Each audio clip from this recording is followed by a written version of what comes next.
Many of you might be familiar with seeing me pray at the pulpit in the sanctuary, but you're used to sitting on the other side, seeing the other angle of me praying from behind this pulpit. But it feels fitting to have this angle as we talk about prayer from a slightly different angle than what we sometimes think of when we talk about prayer.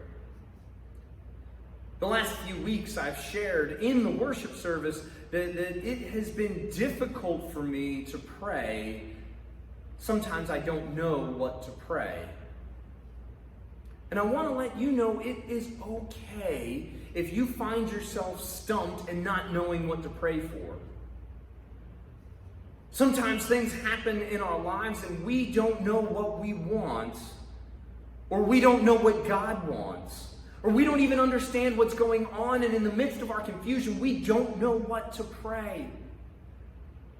And I want you to know that it is okay. When we don't have the words, when we don't know what to pray, just to sit in the silence and to marinate in the presence of God, knowing that even though we don't know what to pray, God still hears our prayers. God, who knows our innermost being, for God formed us in our mother's wombs.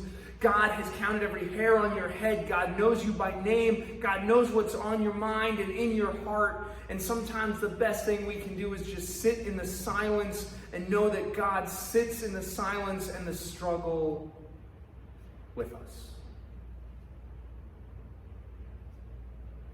So I hope that your prayer life is a robust one, but know that from time to time when it's too hard to pray because you don't have the words, know that your prayer is still submitted simply by sitting in the silence and being present with God.